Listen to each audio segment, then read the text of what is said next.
So my favorite thing that we need to fall out of the habit of is doing this at the last possible second. Oh. Because we're not always going to have that luxury. No. So we have to start. In fact, we only have that luxury like one more time, I think. Yeah. And then we have to actually start to work ahead at these things if we want them to come out on time. They need to be at least 8 hours ahead because that's where I'll be. Yeah. And we have to stop getting fooled by YouTube and sucked into the algorithm, because every single Sunday we sit there, we have breakfast on a nice Sunday, and then we're like, all right, after we eat, we have to go and do the podcast right now, and then we're sitting there watching Sonic speedruns for 2 hours. It was an impressive speed run. We watched 2 of them though. Yeah. We watched 1.5 of them. Yeah. The first one admittedly was better than the second. It was good. Yeah. What gets us into watching Sonic speedruns? What gets us into that mind state of procrastination where we sit there and we think Sonic speedruns will be hot to watch? It's so relaxing to have the algorithm just slowly turn my brain smooth and kind of spoon feed me mush. It's just relaxing is all. Bimbofication YouTube edition. Sonic special. Sonic speedrun. Sonic speedrun bimbofication in one. Yeah. Sonic speedruns, actually just speedruns in general, are very fun to watch. I can understand why my buddy Jake is like super into them because I know very, very little about them. But watching those couple Sonic speedruns, it's actually kind of fucking cool. The game's so broken. Yeah, just glitching through levels the entire time. It makes me feel like I am almost, and this is weird to say, so don't repeat it and don't tell anyone I said it. Okay. But not a true gamer. Oh, fuck. Yeah. Oh, Jesus. Because I can't glitch through walls. Sorry. It's awkward because I'm just so much less attracted Yeah, that's to what you I now. was going to say. I'm just really fucking dry. I'm just so turned off right now. That's dumb. You can't glitch through walls? No, I can't glitch through walls, no. Shit. I'm okay at Mario, but even then I'm not glitching. I'm playing legitimately, but only kind of quick. Yeah. I know where all the whistles are in the first world of Super Mario 3, if that does anything to you. And in fact, let me just check really. Oh, God. Yeah, no, bone dry. I can't believe it. Jesus. Fuck.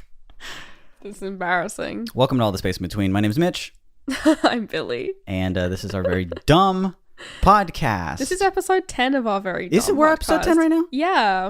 Double digits? Double digits. We did it in episode 10. Oh, baby's our first sponsor, guys. Let's roll them out. We got 10 sponsors for this show, and yes, they are all And yes, it's Sonic himself. We're not allowed to say the M word, which is Mario, anymore, unfortunately. No, we are still sponsor free. Proudly. I like to... Not proudly. Not proudly. Desperately. My wallet is, she aches. Begging. Yeah. My hot little wallet is just begging. It's gaping, really. My gaping wallet. This is me. This is me emailing companies. God, it longs to be stuffed. Oh, please, Squarespace. My wallet is gaping. You were going to say? I was going to say that I like thinking of our podcast episodes like in terms of years. Like, it's like, our podcast is 10 now. I mean, it's 10 weeks old. It's 10 weeks old. I like to think of it as it being 10. I like to think about it as weeks being years. Because at the end of the year, we're going to be in our 50s. And then our podcast can kind of go through like a midlife kind of menopausal stage. Right. And that'll be fun. And then after that, we're going to get up to like the 200s possibly. Yes, I would like to get up to the 200s. Yeah. And at that point of the podcast life, it will be kind of a cursed husk. Yeah. Yeah. We're just going to have to start just shelling out sponsorships and just half even just reciting the intros and being like, hey, what's we're long broken up at this point. And it's just, we only communicate through this like weird thing I had you sign. It's like it was like this like premarital thing that you signed.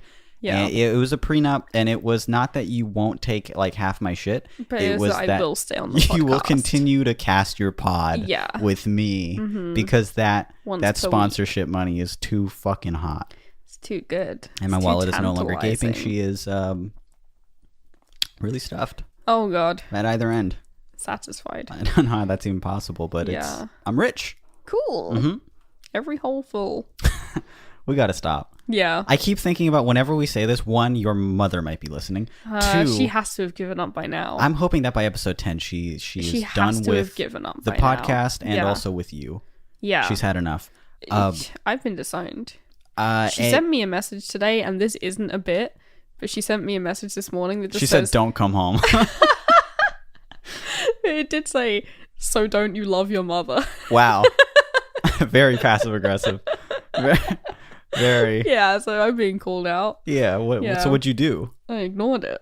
No, I meant, like, what'd you do to warrant that message? I just haven't been that communicative. Well, this is not how We're you fix that. We're on different time schedules. Yeah, plus you'll be home soon. Yeah. You'll be at least in the same time zone as her. Exactly. So that's good. Yeah. I think about your mother possibly listening. Mm-hmm. I also think about anybody that I know in my real personal life listening, and I don't want them to reference a gaping wallet. And 2, 3, this is the third one now, so 3 comes after 2, it turns out. Okay. 3, I think about like the emails and the sort of reviews that we've gotten on the show that's like, love to listen to this with my dear old grandmother.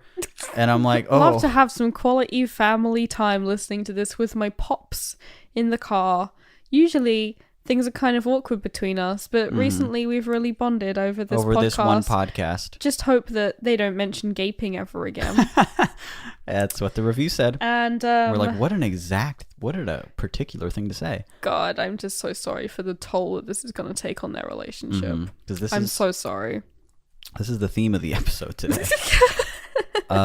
We have really nothing planned on the show today other than one question. And then we're going to spend some time on Amazon.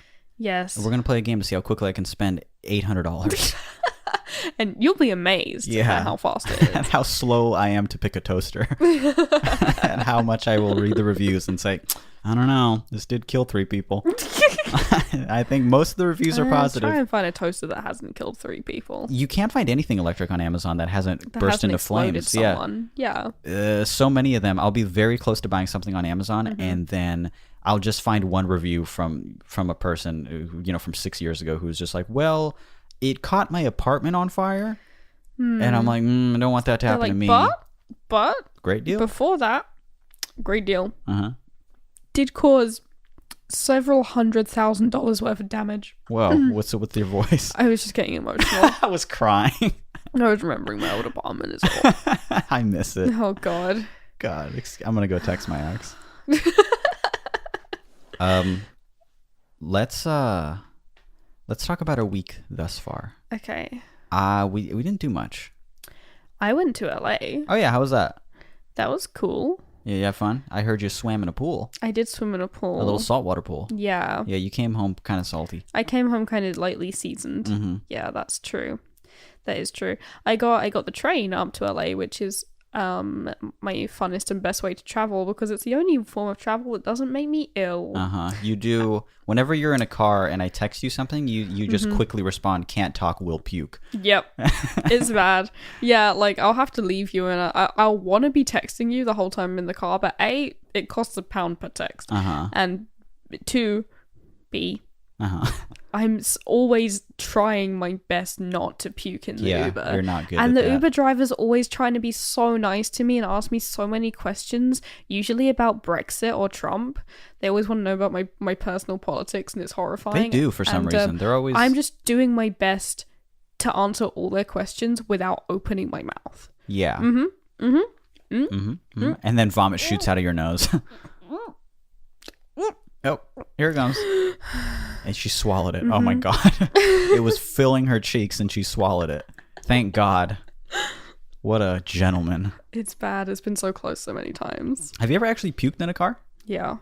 Let's hear that. Let's hear about that. I don't want to. Come on. No, I don't even want to get into it. When's the last time you've actually the couch you're sitting on now is kind of like a car seat. It is. I guess it is a bit, yeah. It looks kind of like a car seat, right? It does. Are you feeling a certain way about it? It maybe feels jolting up and down. Yeah, let's move you around like that. It starts kicking me. Come on. It's jiggling me about. It actually works. Puke and blood just shoot out of your ears. Now, let me hear one vomit story. What? I mean, there's so many from when I was You've a kid. done it a lot? From when I was a child, yes. I don't think I've done it that much. Yeah, or a lot of the time I would have to be sick in a bag. You had a We'd have to keep bags in the car. You had a bag with you? Yeah, we'd have to keep a plastic bag in the car. Just called Billy's bag. Yeah. For when we she have to gets do the same sick. thing for my little sister now. Oh my god. Yeah. You Something in the family. You have such weak blood. Yeah. What a weak bloodline. I have to keep a bag back there because you just fucking are just yarfing in the bag.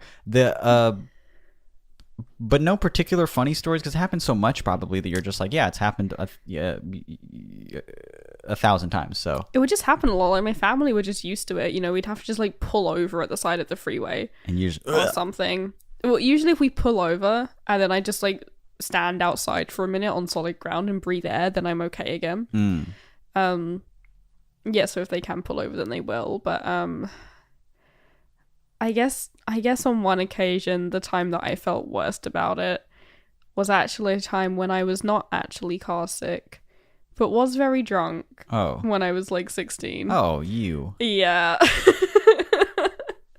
You So were that in was the car bad. with what? Your mother? No, I was actually at a New Year's party. Oh, okay. I was at a house party with my then boyfriend of not very long, Steven. Shout out. Don't look me in the eyes when you say that. You looked me in the eyes when you said that. I think I was like 16. Okay. And Sorry I can't be 16. I would never want you to be. All right, then. We'll Good. move right on. Yeah. And no, we were at some house party that we'd ended up at, like after that classic kind of New Year's thing of like walking around to like 5 different places that all fucking suck, and then you just settle on one in the end. You're like, yeah, I guess this is where we'll drink all of our fucking cheap vodka. Yeah. Yeah. Those classic And, teenager experiences. That I Yeah. did not partake in, by the way. I didn't have my first No. sip of beer till I was 27 and a half. Amazing. Yeah. Yeah. And I vomited. I got the spins and I puked. So only 6 months ago. Mhm. Yeah. Don't reveal my age. I've told you this many times, and do not reveal my age. I'm sorry. Okay? I am ageless. I'm so sorry. I want people to think I'm much older and much younger than I am. Okay. Okay, so I'm gonna bleep that out. All right. I'm Good. gonna enter a fake. So only bleep long ago. Yes. Yeah. But not that long ago. One of these days, I'm gonna actually start bleeping out when I joke that I'm gonna bleep, and it's gonna be funny. You should do it now. I've bleeped one. No, I'm not. I'm too lazy. I've bleeped one thing out on the show before, but it was only because you said someone's name, like when you were reading a question. And I was like, yeah. don't do that. Yeah. Don't stop. Yeah. I actually read their social security by accident. Yeah, which happened to have been their name, which is. I'm not a parent personally, and I'm never gonna pretend to be a parent. I think it's not smart. Yeah. I think it doesn't roll off the tongue. And I think it's just plain unsafe. Being 16 years old and just drinking cheap vodka, though, it really is just such a fucking horrible memory of mine. Yeah, and it occupies so much of my memories. Okay, but continue your story. You were that age. You were just going from place to place, just sipping on your cheap vodka. When Yeah. did you puke into Steven's lap? It was like, I don't know, it was fucking like 3-4 a.m. or something. We were like, okay, let's get a cab back. And everyone that I kind of knew at that time lived in the same area, so we all like shared a cab back, like 5 of us, I guess. And I got in, and then like immediately upon sitting in the car, I tried to get back out of the car because I was like, I'm gonna be sick. And they were Okay. like, no, we want to go home, we're tired. And I was like, I know. And I was like, listen, I'm gonna be sick, and then we'll just get a separate car. And we were like, no, we don't want to pay for another car. Come on, just get in. And I was like, oh god, They're asking for it at that shit. point. Yeah, It's more their fault than it is your fault at that point. You were like, look, if you press this button, I'll puke, and they just kept pressing the button, you know? Anyway, so the car's trundling along, and yeah, it just starts rising in me. Oof, just a torrent. bubbling and over. I'm trying so hard to like breathe through my nose and just shut my eyes and just and everyone's laughing, everyone's joking around, and I'm just and I'm just like, I need the car to stop. And then he's like, no, wait, I can't stop the car. And I'm like, I need the car to stop, I need to get out. And he's like, no, why? And I'm like, I'm gonna be sick. And he's like, open the door. So I try to open the door, and I just kind of puke on the side of the door instead. Oh no. Yeah. Oh man. Yeah. And Stephen had to foot the bill, I believe. Really? The cleaning bill. Oh. Because you get in trouble if you do that in a cab. Yeah, I can imagine so.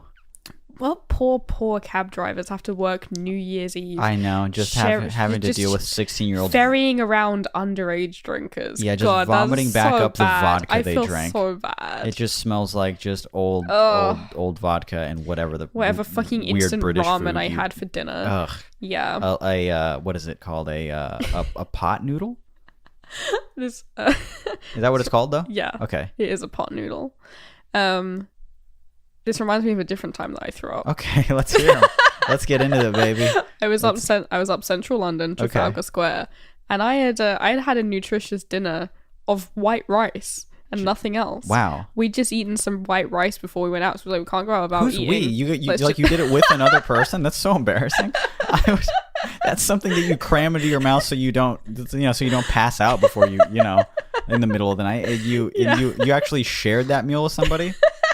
Did you put anything on it? I think there was like a couple of veggies in it or something. I don't remember. But anyway, we definitely get white rice mostly. We just need to eat something before we go out. Okay. And then again, drank a lot of cheap vodka. And then when I was on the bus around Trafalgar Square, I threw up. And it was just rice and vodka. It just turned into another type of alcohol. It was amazing. It was just clear with just rice in it. And I was just like, wow. What alcohol is made with rice? I don't know. It turns into that in your stomach, I think. It just gets you more drunk because, it's something like that. Yeah. That's gross. Here's mine. It's disgusting. I thought of a story about me puking.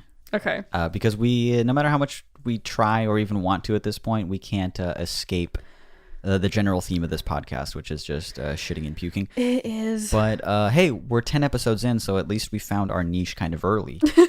Yeah, we've settled in to a rhythm now. I'm pretty comfy at this point. Mm-hmm. One time I was about 16 years old, probably, and some of the local cools, general kind of cool kids on campus in my bad boy school, and it was a bad boy school. It was an academy. Yeah, and it was terrifying to be there, but I really never felt like I fit in with them, and there were kind of some of the like punky emo kids that I never really hung out with because I hung out with kind of the punky emo kids at the high school, and then I was kind of stranded at this academy, and they were like, hey Mitch, we're gonna go smoke some weed, you want to come? And I'm like, dude, totally.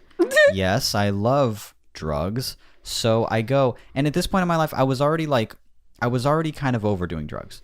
You know, I was already kind of on my way out. You know, the panic disorder starts settling in nicely. So I start liking drugs less and less. But I was like, well, like I gotta not. I can't turn down the offer to do some pot with the cools. So I went and did it. We was at some like nearby apartment complex, and they were like, let's all do it here. So we're okay. And I smoked like very little amount, and I had like a couple hits. And I got like really high. I got really, to just like where like the frame rate of your brain slows down to just everything's just in like just 1 second frames, boom, boom, boom. And they're like, well, it's time to go to class. And I was like, don't let me go. Let me stay here, please. And they were like, no, come on, we got to go to class, man. And I was like, no, please let me sleep here. And I had just already on the sidewalk. I had already let go of the idea that I wanted to like be cool around these people. So I was like, no, I don't feel well. Can I like fucking stay here? And they were like, no. And I was like, okay. And then I get in the car, and then I like completely like black out. Basically, I have no memory of what happened. And the next thing I know, they're trying to get me out of the car, and they're like, come on, man, we got to go to class. And I was like, let me sleep in your car, which is, I mean, that's a fair request, I feel. Okay. Let me just sleep in your car. All right. And he says no. So I was like, okay, I guess I gotta go into class being as high as I've ever been. And I go in there, and I'm just like feeling generally not that good. And all of math class is a blur. It just kind of happened. And then I'm sitting there during the other class we had in between. And I don't remember what that class was. It was just a little break class in like 15 minutes where you can like speak to a teacher or something. And I sat there, and that was also kind of a blur. And then I get to a history class, and I make it about, I don't know, 10 minutes into history, And these classes aren't very long. There's this really stupid academy I went to for the real dumb kids. And I'm sitting through class and I'm starting to feel less high, but more sick. I'm just more and more sick as time goes on. I just feel like my head's been spinning for too long and now I'm just very nauseous. So without any warning or anything like that, I just sat silent in class for a complete 10 minutes not moving before I stood up and started like speed walking toward the door. Without saying anything. Without saying a fucking thing. And then the teacher was like, Mitch, get back here. Get back here. You can't just leave class. Get back here. And I'm just ignoring him so hard. And I'm walking outside. And then he's like, get back here. And he like leans his head out the door. And he's like, you better get back. And then I just like turn to the nearest trash can. And I'm like, ugh! And just start fucking, I don't even remember having breakfast. But I puked so much.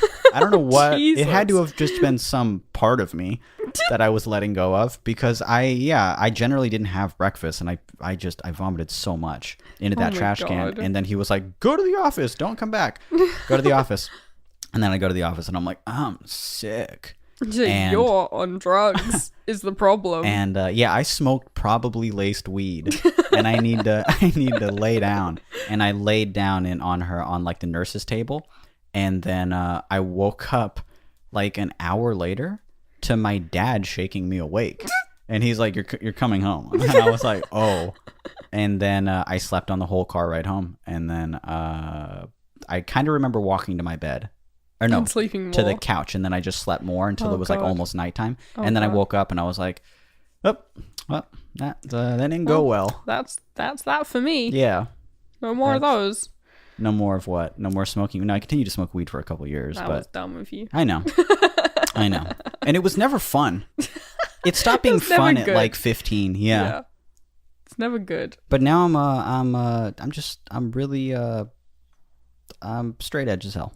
Yeah. Yeah. No drinking, no smoking. We both are. Mm-hmm. We're boring. Yeah. Yeah. When we were at the party the other week, people kept offering us things. Yeah. And I was just like, no, I'm good. I'll just eat these vegan cookies. And then I'm like, no, I'm good. And I won't even do that because there's wheat in them. So, fuck. I know, I've got a gluten intolerance, thank you. Yeah, I guess I'll sneak off to the bathroom and drink the sink water. But thank you. Thank you so much. Kind of lap the toilet water like a dog. I'll smell the hand soap because it's cinnamon scented, and that's a snack to meal. That's a meal. Yeah. That's a delicious cookie. We've talked about drugs and vomiting enough, so yeah. Do you want to get to our semi-serious question of the episode? Sure. Is it the art advice? It is. We have some art advice, some creativity adjacent advice. What are you doing? I'm logging in. Oh, hacked. Okay, our question goes a little something like this. Hi, Billy and Mitch. I have a big project I'm trying to work on, but I've been notoriously bad at actually finishing big projects. I'm extremely horrible at holding myself accountable. Whenever I try to put things on the calendar and have a set time to work on it, I always end up blowing it off and never getting anything done. I was wondering if you have any tips for staying on track with big creative projects and how you finished them in the past. Thanks. Hope you're having a good day or night. Cool.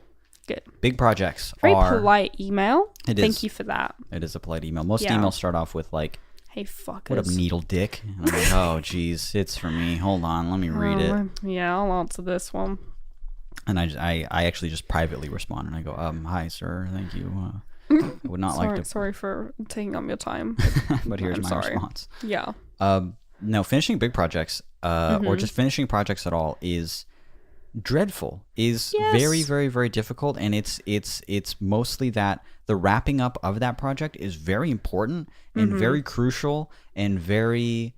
It takes so much more work than the beginning of the project. You know, the beginning of the project is very like free flowing and you're like, I guess I'll do this. Hey, I really like how this is working out. Hey, but then to wrap it up and to put a bow on it is like, you have to decide when that's done. Yeah. And at what point you're satisfied enough with it to present it to other people or to call it done or for it to represent you as an artist. Yeah. So, for me, especially, like an album I would consider a really big project. Yeah. Because that's what it's like multiple different things all joined into one big thing. Into one bigger picture. Yeah. And how do you have that represent kind of the bigger picture in an accurate way. And, no one can answer that question better than you as the artist. But I think that if I were to just give some vague advice, the most important thing is to sit down and actually force yourself to do it. Like, put hours toward chiseling away at this thing, because toward the end of it especially, you're not free-flowing and trying things out. You just have to put the many hours into actually finishing that thing, and that is really easy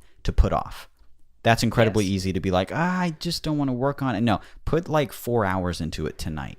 And actually chip away at it, because it's a lot of chipping away at this thing before you can actually say, fuck, the album's done. Oh my God, the album's done. Because you're going to have many nights like that where you just have to chip away at this thing. That is going to feel less like art, and it's going to feel more like work. The last however many hours of the project is going to feel like work and not art. And it's important to just accept that and be like, well, I got to do the work. I have to do the work. I have to put the hours in. It's going to be kind of boring. It's going to be strenuous. It's going to be me looking at something and questioning things a whole lot. It's going to be me questioning whether or not this is even worth putting out, or whether or not it's good. And that's another huge thing, because toward the end of it, you'll look at it completely differently than when you started, because you've already seen or heard that thing 1,000 times at that point. So many times. So often. Yeah. So to you, it's already fucking old. Yeah, and bad. And it's hard you have to kind of put yourself back in the mindset of like, okay, someone's seeing this like with fresh eyes, because I think that's important as well. When you've been so immersed in your own like big project, whether it's like an album or it can be a photo book, it can be like a huge bit of writing, creative or academic or otherwise, you need to look at like what you want people to get from it. And you, as someone who's been so involved in it the whole time, you're like, yeah, it's obvious what it is and what people are going to get to it for me. But like, it's important to look at it like with, with fresh eyes again, just to make sure that your message is kind of coming through. Right. Yeah, to be able to take that step back is really important, I think. It's hard to look at it with fresh eyes when you've been looking at it for so long, though. Because, yes, it's very, very hard. You're on hour like 72 of looking at this thing. Yes. That it's you've questioned it a whole lot. You've thought, well, I mean, is this even really good? It's actually kind of bad, because you've heard it, or you've seen it, or you've read it over so many times that you're like, uh-oh, this is not good. But you also have to keep in mind, when somebody else sees it, it'll be their first time seeing it. Yes, exactly. First time ever, which works in your favor, and also kind of not, considering that, songs or illustrations or things of writing or photographs and stuff, initially when someone sees it, especially in the very passive era that we live in, they're going to form an opinion very quick. And if it doesn't affect them immediately, they're going to be like, about the whole thing. But the more time they spend with it, they're going to see all the work that you put into it. So you got to put in that work if you want it to have a lasting effect on people. But just finishing the project, it's work. It really is just... It's hard. It's hard work, and you question, like, why am I even fucking doing this? Why? This is so... I feel not well. I feel like this isn't a normal amount of work to put into something that people might not care about. Yeah. But you do it out of passion. And you do it out of wanting to finish a project and move on to a next project. You want it to... I think that's the big thing, is like wanting to wrap something up and do the next thing. Right. After hour 1000 on a project, you're like, I just want to be back at the fresh, innovative stage of something again. I want to work on something new and for it to excite me, because this so let's finish this one nicely. Yeah. But at least for me, I get into this like second wave of such excitement once that thing is done. Yeah. And especially once it's released, because I'm nervous and I'm very just, what are people going to think, whatever. But once I know that people are viewing it and experiencing it with fresh eyes, I then want to go back, and even though I'm so sick of what I just made, I'll go and experience it again. I'll go and listen to those songs again. I'll go and play that album again. I'll go and read that writing again, because I'm so like, I'm playing it, I'm doing it, I'm experiencing it, imagining that I'm doing it for the first time, just to kind of get a glimpse of what they're experiencing, and that excites me a lot. Yeah. That I'll do a whole bunch. But yeah, the finishing of it, it's never easy. It's No. always going to be hard, and it always comes down to just kind of what's my therapist say? He says that in your adult life, you have to choose little moments where you'll actually be the adult and kind of look at yourself and say, well, you have to do this thing because you have even when you don't have an obligation, you have to kind of parent yourself, the authority of yourself. Exactly, the authority. And to finish something like this, it's extremely easy for artists to never get anything done. It's extremely easy for artists to never finish a project. There are many projects that I've never finished. Finish the project, especially if you're close. That I haven't even started. Right. Yeah. But they're worth finishing, and once you're done with them, you can be proud of them forever. Yeah. You're going to feel much, much, much better about it. Starting something, difficult but exciting. Doing something and getting into the motions of it, not easy, but like, you know, you're in a rhythm, you're creating, you're rapping, so it's all good. Finishing something, hard work and daunting. Yes, it's extremely daunting. That's the most daunting part of something, I think. But once you have finished it and you've done it well and you've put the time in, yeah, you should be very proud and you should feel very good about it. What was the last big thing that you finished in the art world? Well, I did a book and also I did a dissertation. Yeah. So those were both very big. Well, the dissertation seemed so... I can't even begin to understand how much work went into that. It was so much research. It's so much research. And so much... writing. Yeah, so much writing about that research and then having to understand and then compiling it all into something else. Yeah. Articulating it in a way so that other people can understand the research that you've already researched.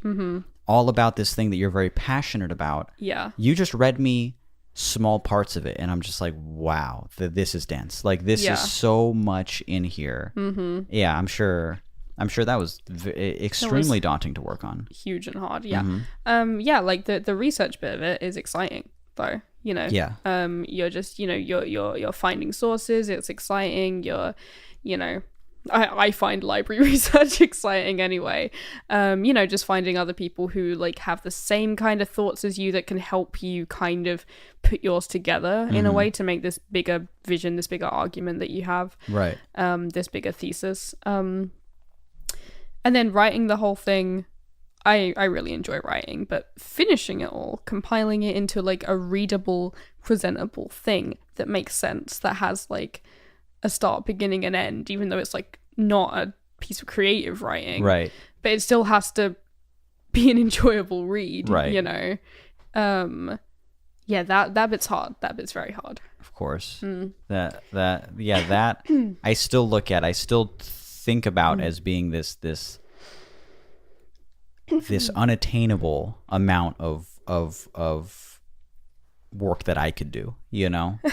But then, you know, there are other aspects of art that I'm not in school. Yeah. I would have no idea how to write anything like that, you know. My biggest thing that I've accomplished recently would be the ambient music album. But wrapping that up, because I had those songs, I had those things ready to go for a long time, and then I sit on them for a long time. I tweak them a little bit. You do a little bit, you know, a small amount of tweaking here, a small amount of tweaking there. But at some point, you have to actually put it into high gear and say, okay, I'm going to put myself on the road to finish this thing. And you sit there and you actually start to work on that. Even during just the mastering, the compiling of the of like the final songs and then mixing them down into waves and then taking those and creating the album as a finished thing and deciding on the song order and how the songs are going to transition into one another and where those songs are going to break. When you start a project like that, you know, you start the finishing of the project, which feels like its own thing. Which feels like its own like stage of thing. Right. Yeah. It is extremely daunting. It's extremely like, I can't even imagine what it's going to be like to be done with this thing. Yeah. Because I'm nowhere near it. And for me especially, I feel like the end kind of creeps up on you. Yeah, slowly, you're just like molding this thing and it just looks like such a lump for a long time. Right. You're like, God, there's a shape in there somewhere, but I need to fucking feel it out. And then all of a sudden you kind of grasp the edges of it and you're like, oh. Yeah, here it is. Oh, okay. It kind of looks like this. And then you can start polishing that off. Yeah. Yeah, I'm like that with everything that I do. I'll be working on something and be like, I love this thing, so I'm going to start doing it. And then I fall into this like, oh, fuck, is it? Oh, Jesus Christ, not going the way I wanted it to. Oh wait, no, I guess it is, but it's nowhere near done. And I'm just grinding at this thing, doing it, doing it, and then before I know it, I'm like, oh, I'm done. Cool. I can be done in like 10 minutes if I just keep. Yeah, I'll just keep doing this. It always creeps up on me. With almost every project that I do. Yeah, that's always a really cool feeling when I'm just like, wow, here it is. Here's the ending. And I can release it, or I can at least show somebody. So let's put these opinions into actually helpful bullet points for this person. Okay. You have a big project in front of you. Let's say that they're writing something very, like, did they say what they were doing? Let's remind myself. No, they don't say what they're doing. They just say that they're working on something, but they're worried about finishing it. Huh. Yeah. Okay, let's just say that they're I mean, it could be anything. It could be schoolwork. It doesn't have to be creative. Do they say it's creative? Yeah. Okay, then it's art. Yeah. They're working on something. It can be a music project. It can be a photo book. It can be a large chunk of writing, a poetry book, something like that. Anywhere in the middle stages, transitioning into the stage where you're actually finishing it up. At some point, I would suggest you actually have to kind of light a fire under your own ass.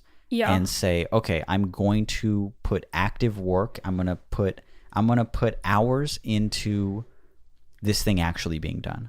Where do I have to go? What's the end stage, and what do I have to do in order to get there? Because for me, I'll put it off because I'll know what I have to do, and it's about 9 hours of mixing. And I'm like, I don't want to do that now. I could do that anytime. That's less art and more technical. I don't want to do the technical stuff right now, and it's just so long. I'd rather just do this other thing. And I'll put that off for like weeks and months, you know? Yeah. Yeah. So I would suggest you have to be authoritative with yourself and say, you know what? It's boring. I got to do it. You got to at least do a bit of it. You don't got to do the whole 9 hours in one sitting. Of course not. 1 hour would be great. Yes. You know? And just, it's like such a fucking cheesy, like, motivational thing, but it does work. It's like, give yourself treats at the end of doing stuff like that. It's just to be, or rather withhold them from yourself until you've done it. Because, you know, I could sit in my room and I could eat, you know, snacks all day and play video games all day, but it'll feel much better if I'm like, no, I won't do that until I have done at least 1 hour of the thing I'm meant to be doing. Right. And then I'll do that after. Yeah, my therapist suggests that exact thing when I'm like working on outings and doing exposure therapy and doing things like that, because he's like, it's uncomfortable and it's not fun to do. But don't turn away from the fact that you can give yourself little treats at the end of the day for doing that, because then it feels extra rewarding to kind of pat yourself on the back and be like, you did the thing. You did that thing you were supposed to do, and here's the thing you enjoy. Yeah, and just treat yourself like a dog, really. Yeah, and then laying down and playing video games and eating crisps feels good and not like depression. Yeah, it feels a lot less like depression because you're not actually like procrastinating. Yeah, you're doing it, and you actually feel like you've earned it. Yeah.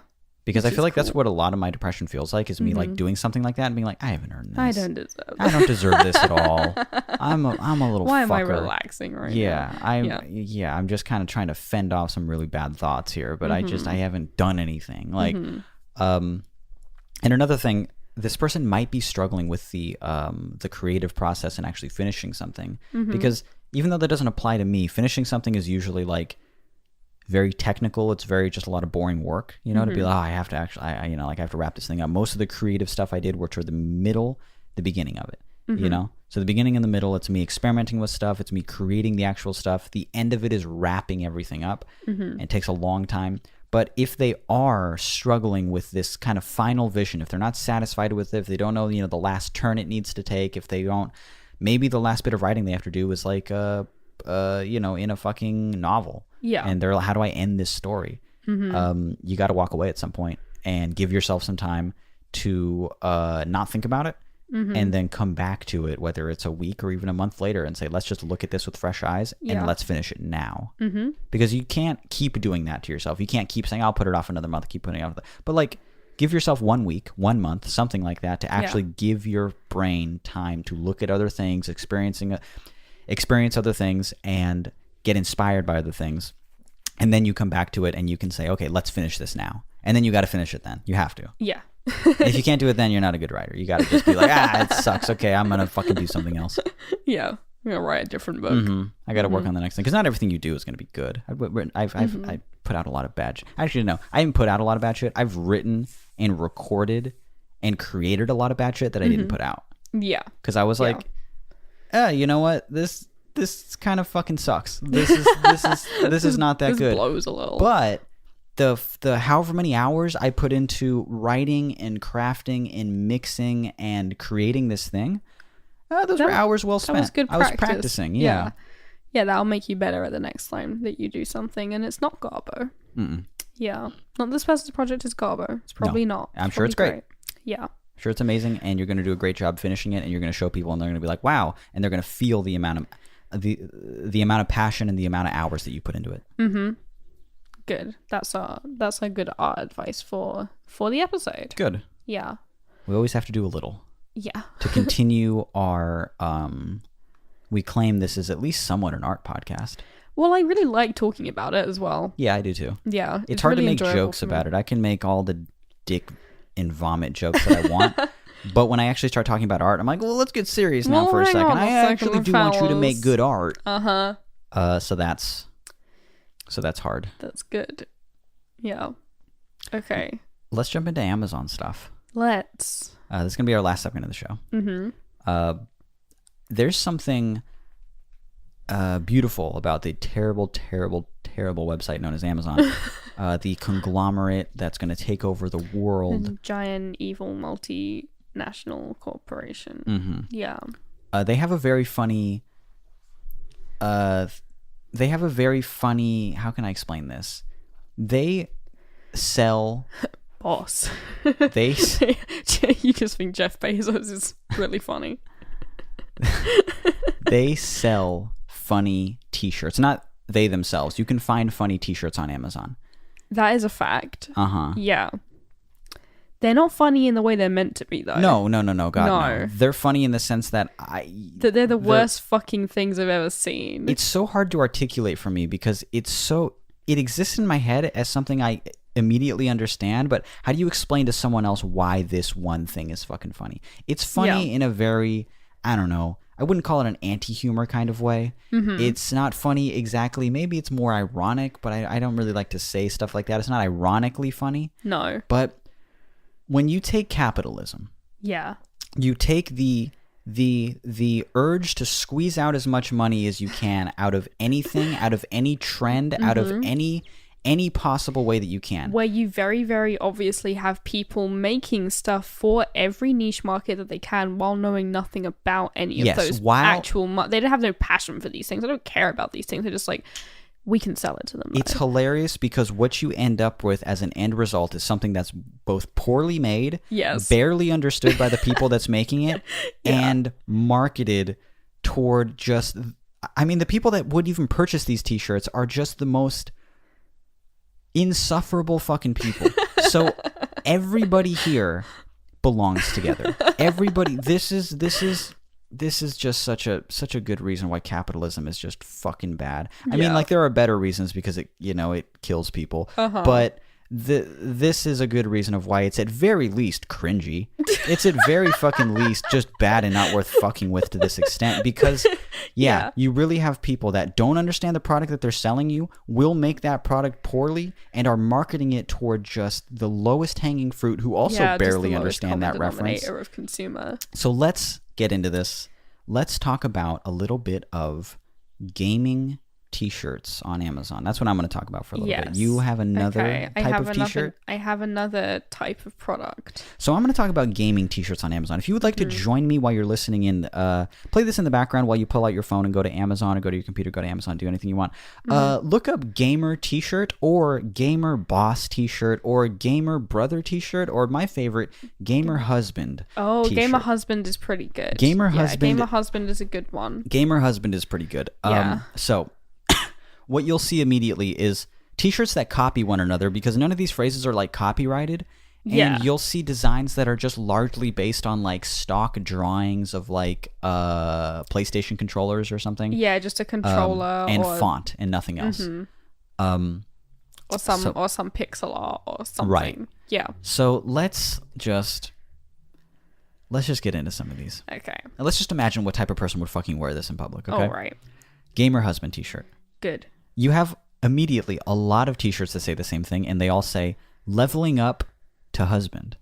I'm leveling up to husband. So it's like, okay, this is already the most niche t-shirt I can imagine.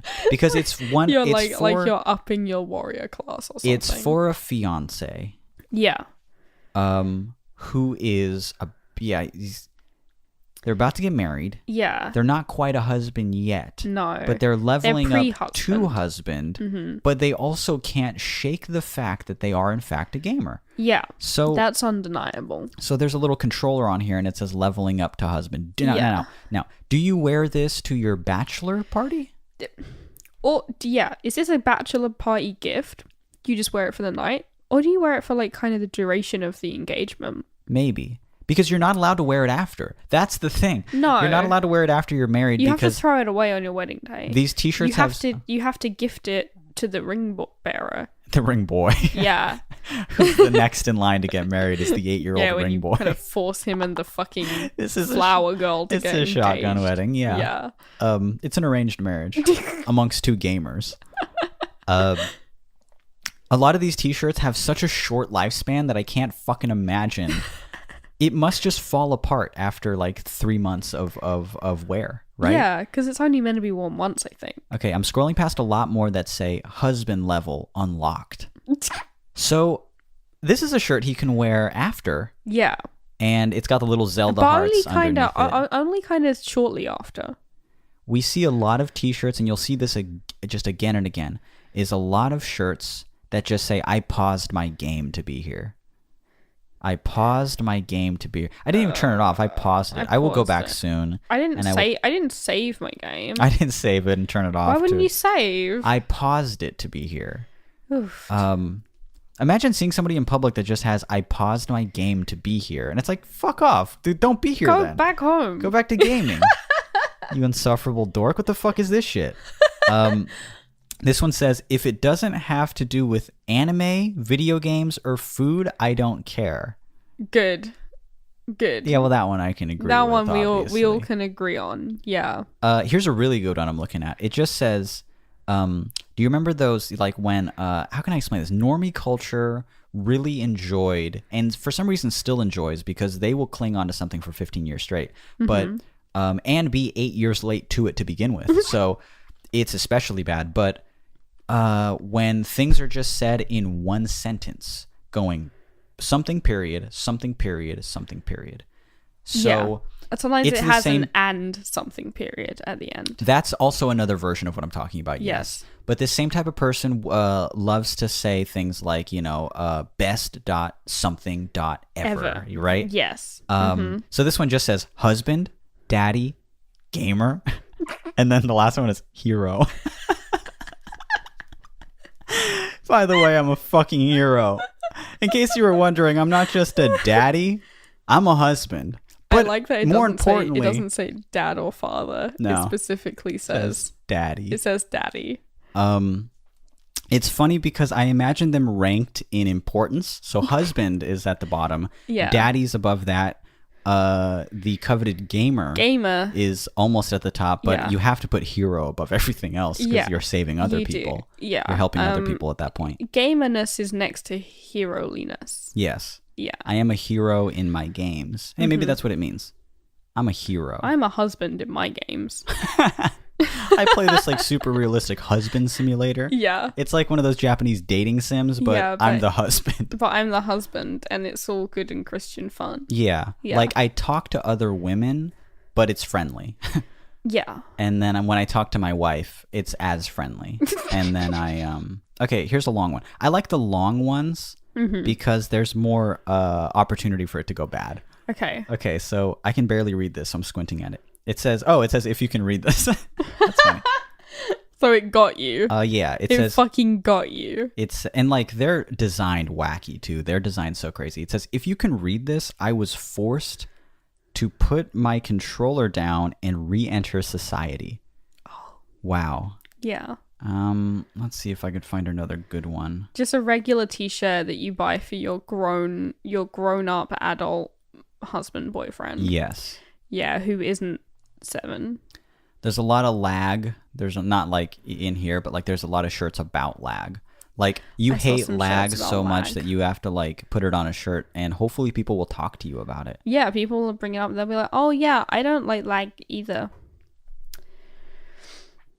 Okay, this one's a little bad. It says, "I love my girl more than gaming," and then in small parentheses under it says, "But don't make me prove it." What does that mean? I guess that this boyfriend shirt doesn't really love their girl. How would you prove it is my question. How would you prove it?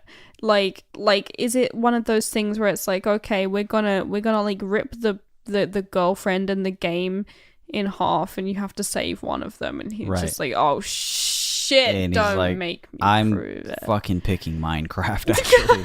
I'm gonna do it. I'm gonna pick Roblox. It's funny when I imagine this shirt saying, I love my girl more than gaming, but don't make me prove it. And it's actually about his daughter. Like, I love my little girl, you know? Yeah.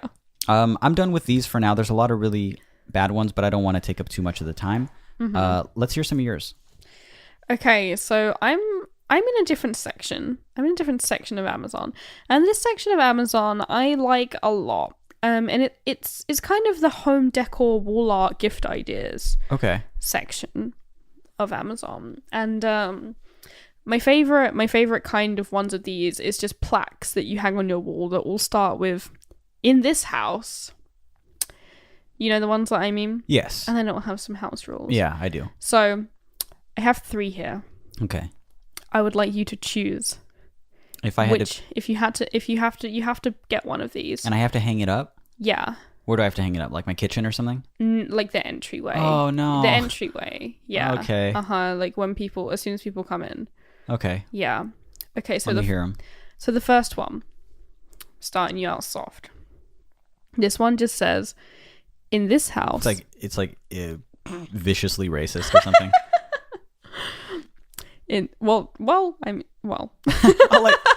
I'll let you decide where you draw the line.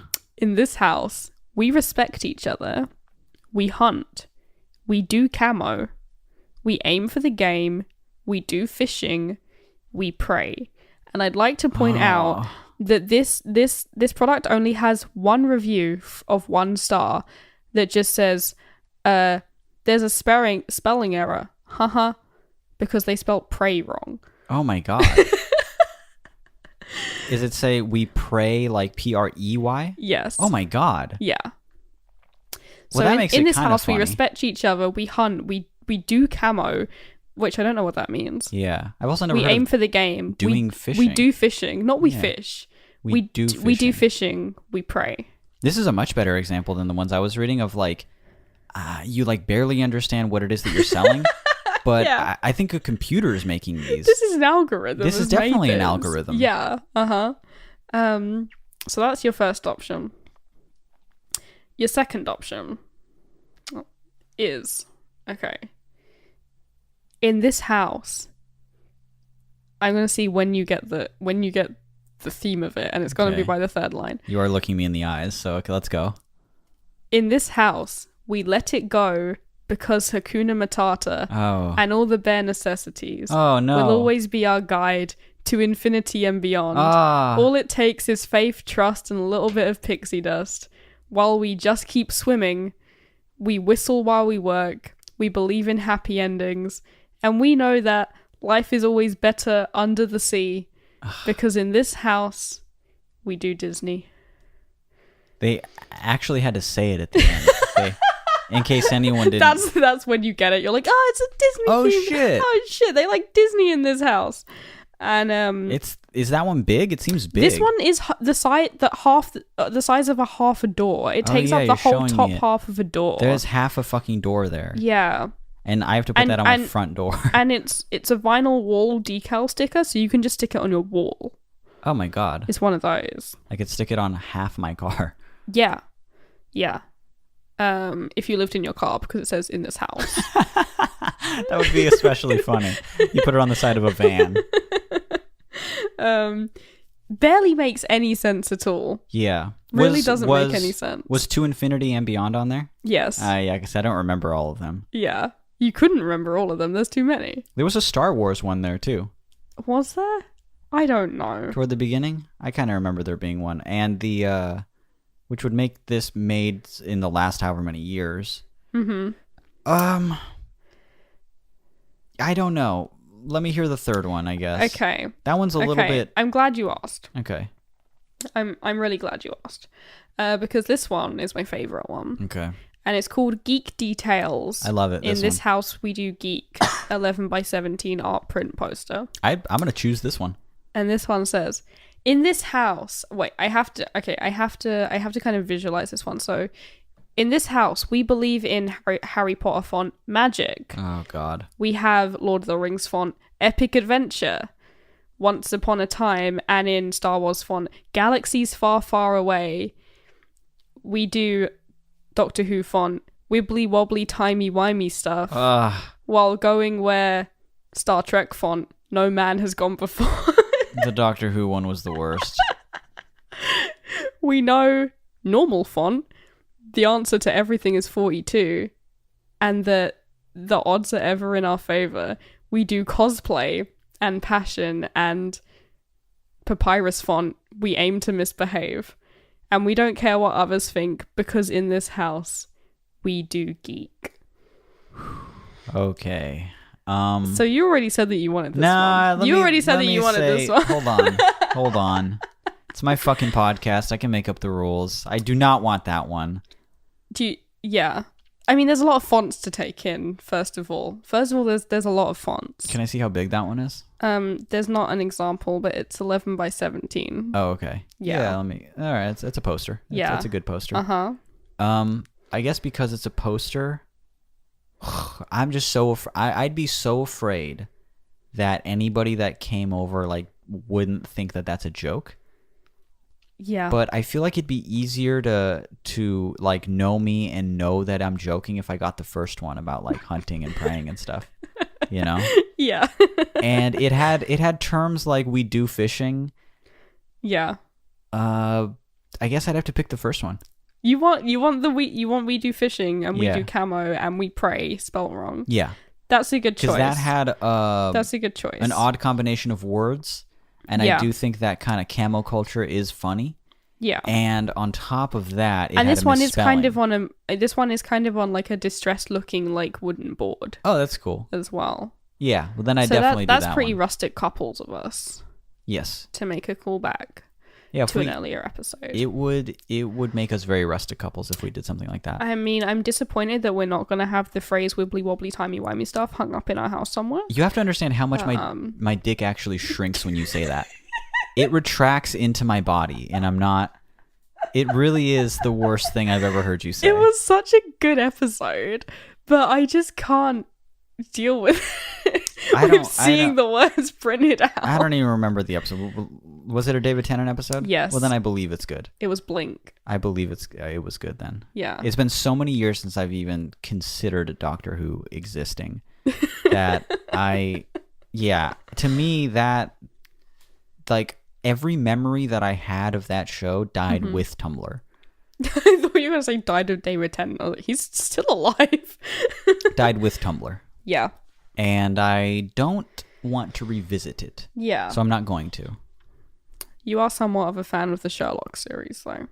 My dad's more of a fan. Your dad is more of a fan. Yeah, you'll just watch it with him. Yeah, I'll watch it with him. That's kind of cute. Mm-hmm. And every time it goes on, he's like, is that where you live? I say, yes, sir. Yes, sir. Yes, it is. I live on Baker Street because I'm a fucking millionaire. Yeah. Is that a nice street? Yes. Okay. I don't... Why would I know? Why would I care? Explain to me why I would care about that. You saw Sherlock's apartment. Yeah, looks good. Yeah. Not like mine. Uh-huh. You're right. That's fair. That's okay. We got to wrap up, though. We're at the 1 hour mark. Oh, Jesus. Yeah, it's our longest episode thus far. Yeah. And it was because of all the Amazon. Yeah. Good segment, though. Thank you for listening. This has been All the Space in Between. My name is Mitch. I am Billy. And if you would like to listen to more episodes or find useful information about the podcast or anything like that, including our social links, you can go to allthespaceinbetween.com. And if you'd like to... Whoa. Yeah. Oh. Are we going to set me up for that? Oh. No, I was just going to continue. I like to set you up for them. All right. Yeah, go on then. It feels very podcasty Go when on we then. do that.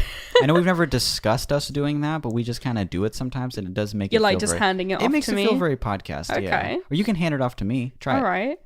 Yeah, and if you want to, and we very, very strongly encourage you to, send us your pickles, send us your questions, send us your funny questions, your art questions, send us your favorite bad Amazon product, and we will look at it and rate it, maybe. Oh, please do that. That would be a cool thing to do. Anyway, you can email us all of those things at... allthespaceinbetween@gmail.com. That is our email address. Good. Continue to rate and review this podcast on Apple Podcasts. We do read every single one of them, and every time we get we are over 100 reviews, 100 ratings right now, and a lot of reviews. So please, if you haven't done that yet, please do it. If you do listen to the show, if you support the show, we love watching this show continue to go up because it has been with every single episode that we do. Amazing. Tell your friends. Continue telling your friends, continue listening to the show, and we will talk to you next week. Have a good week. Have a good week. Bye. Bye.